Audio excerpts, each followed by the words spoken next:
ನಮಸ್ತೆ. ಇಲ್ಲಿ ಮಳೆಗಾಲದಲ್ಲಿ ನಾವು ಯಾವ ಗೊಬ್ಬರವನ್ನು ಹಾಕ್ಬೋದು? ಕಿಚನ್ ವೇಸ್ಟ್ ಹಾಕ್ಬೋದಾ ಅಥವಾ ಬೇರೆ ರಾಸಾಯನಿಕ ಗೊಬ್ಬರವನ್ನು ಹಾಕ್ಬೋದಾ? ಏನು ಹಾಕ್ಬೋದು ಗಿಡಕ್ಕೆ ಅಂತ ನಾನು ಹೇಳ್ತೀನಿ. ಏಕೆಂದರೆ ಕಿಚನ್ ವೇಸ್ಟ್ ಹಾಕೋದ್ರಿಂದ ಗಿಡಗಳಿಗೆ ತುಂಬ ತೇವಾಂಶ ಹೆಚ್ಚಾಗಿ ಗಿಡಗಳು ಕೊಳೆಯುತ್ತೆ, ಇಲ್ಲಾಂದರೆ ರೋಗ ಬರುತ್ತೆ. ಅದಕ್ಕಾಗಿ ಮಳೆಯಲ್ಲೇ ಇರುವಂಥ ಗಿಡಗಳಿಗೆ ನಾನು ಯಾವ ಗೊಬ್ಬರವನ್ನು ಹಾಕ್ತೀನಿ ಅಂತ ಹೇಳ್ತೀನಿ. ಸಬ್ಸ್ಕ್ರೈಬ್ ಮಾಡದೆ ನೋಡ್ತಾ ಇದ್ದರೆ ಸಬ್ಸ್ಕ್ರೈಬ್ ಮಾಡಿಕೊಂಡು ಬೆಲ್ ಬಟನ್ ಪ್ರೆಸ್ ಮಾಡಿ ಆಲ್ ಅಂತ ಸೆಲೆಕ್ಟ್ ಮಾಡಿಕೊಂಡ್ರೆ ನಾನು ಹಾಕೋ ಎಲ್ಲ ವಿಡಿಯೋ ನೋಟಿಫಿಕೇಷನ್ ನಿಮಗೆ ಮೊದಲು ತಲುಪುತ್ತೆ. ನಾನು ವಿಡಿಯೋವನ್ನು ಹಾಕಿದ ತಕ್ಷಣ ನಿಮಗೆ ನೋಟಿಫಿಕೇಷನ್ ಬರುತ್ತೆ, ಆಗ ನೀವು ಮೊದಲು ನೋಡ್ಬೋದು. ಯಾವುದೇ ಗಿಡಗಳಲ್ಲಿ ಈ ರೀತಿ ಇಷ್ಟೊಂದು ಚೆನ್ನಾಗಿ ಆರೋಗ್ಯವಾಗಿ ಹೂ ಬರಲಿಕ್ಕೆ ಏನಾದರೂ ಒಂದು ಗೊಬ್ಬರವನ್ನು ಹಾಕಲೇಬೇಕು. ಅದಕ್ಕೆ ನಾನಿಲ್ಲಿ ಇವತ್ತು ಒಂದು ರಾಸಾಯನಿಕ ಗೊಬ್ಬರವನ್ನು ಹಾಕ್ತೀನಿ. ಯಾವ ಗೊಬ್ಬರವನ್ನು ಹಾಕ್ತೀನಿ, ಎಷ್ಟು ಹಾಕ್ತೀನಿ, ಹೇಗೆ ಹಾಕ್ತೀನಿ ಅಂತಲೂ ಹೇಳ್ತೀನಿ.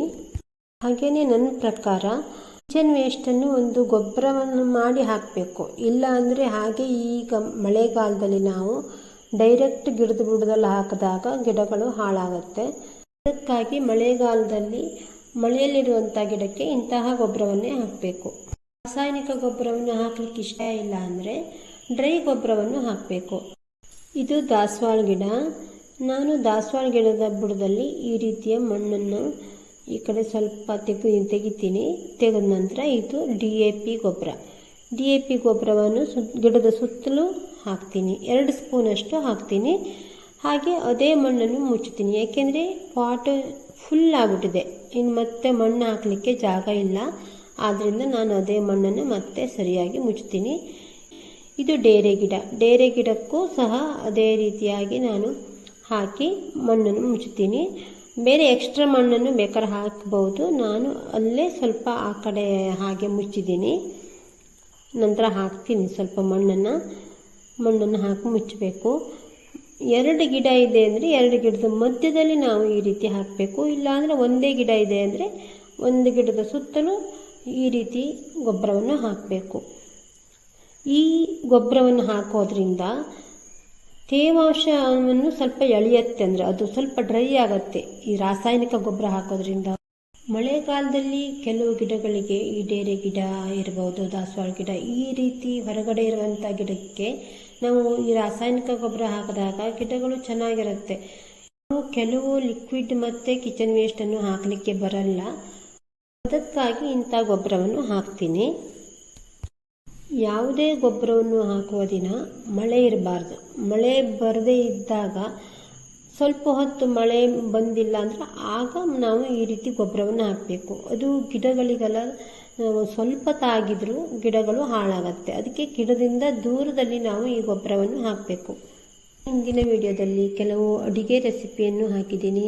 ಯಾರಾದರೂ ನೋಡಿಲ್ಲ ಅಂದರೆ ನೋಡಿ. ಪಾಲಕ್ ಸೊಪ್ಪಿನ ಒಂದು ಪದಾರ್ಥವನ್ನು ಮಾಡೋದು ಹಾಕಿದ್ದೀನಿ. ಅದು ಎಷ್ಟು ಆರೋಗ್ಯಕ್ಕೆ ಒಳ್ಳೆಯದು ಎಲ್ಲವನ್ನು ನಾನು ಅದನ್ನು ತಿಳಿಸಿದ್ದೀನಿ. ಇದು ಈಗಿನ ನೀರ್ಸೊಣೆ ಗಿಡವನ್ನು ನಾನು ಮಳೆಯಲ್ಲೇ ಇಟ್ಟಿದ್ದೀನಿ. ಇದಕ್ಕೆ ಒಂದೊಂದು ಸಲದ ಈ ರೀತಿ ಸ್ವಲ್ಪ ಕೊಳೆಯುತ್ತೆ.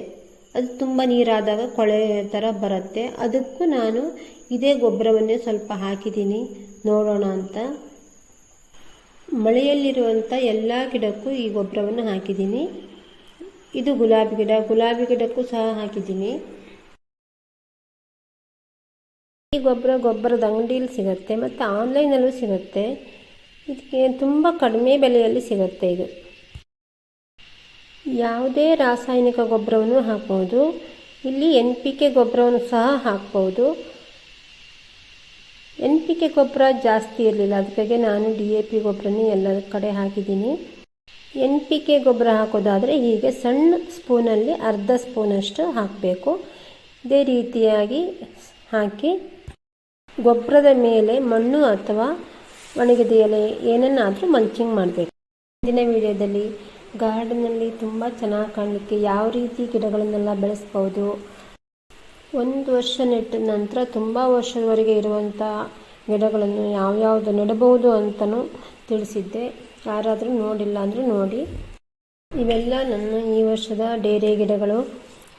ಒಂದು ಕೊಳತಿಲ್ಲ, ತುಂಬ ಚೆನ್ನಾಗಿದೆ. ನಮ್ಮ ಮನೇಲಿ ತುಂಬ ಗಿಡಗಳೇನಿಲ್ಲ, ಆದರೆ ನಾನು ಇದೇ ರೀತಿ ಆರೈಕೆಗಳನ್ನು ಮಾಡ್ತೀನಿ. ತುಂಬ ಚೆನ್ನಾಗಿದೆ. ಎಷ್ಟೋ ಜನ ಡೈರಿ ಗಿಡಕ್ಕೆ ರಾಸಾಯನಿಕ ಗೊಬ್ಬರವನ್ನು ಹಾಕಿದಾಗ ಗಡ್ಡೆಗಳು ಹಾಳಾಗತ್ತೆ ಅಂತ ಹೇಳ್ತಾರೆ. ನಮ್ಮ ಮನೆಯಲ್ಲಿ ಸ್ವಲ್ಪನೇ ಗಿಡ ಇದ್ದರೂ ಯಾವಾಗಲೂ ನಾನು ಹಾಕ್ತೀನಿ, ಏನೂ ಆಗಿಲ್ಲ. ಏನಾದ್ರು ಗಿಡಗಳು ಕೊಳಿತಾ ಇದೆ, ನೀರು ಹೆಚ್ಚಾಗಿದೆ ಅಂದರೆ ನೀವು ಬೇಕಾದ್ರೆ 1-2 ಗಿಡಕ್ಕೆ ಇದೇ ರೀತಿಯಾಗಿ ರಾಸಾಯನಿಕ ಗೊಬ್ಬರವನ್ನು ಹಾಕಿ ಚೆನ್ನಾಗಾಗತ್ತೆ ಅಂದರೆ ಮುಂದಿನ ವರ್ಷದಿಂದ ಅದೇ ಥರ ಮಾಡಿ.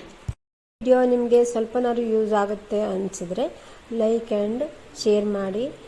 ಹಾಗೆಯೇ ಯಾವ ಊರಿಂದ ನೋಡ್ತಾ ಇದ್ದೀರಾ ಈ ವಿಡಿಯೋಸನ್ನು ಅಂತ ಕಮೆಂಟ್ ಮಾಡಿ. ಅವರಿಗೆ ವಿಡಿಯೋಸನ್ನು ಪೂರ್ತಿಯಾಗಿ ನೋಡೋದಕ್ಕೆ ಧನ್ಯವಾದಗಳು.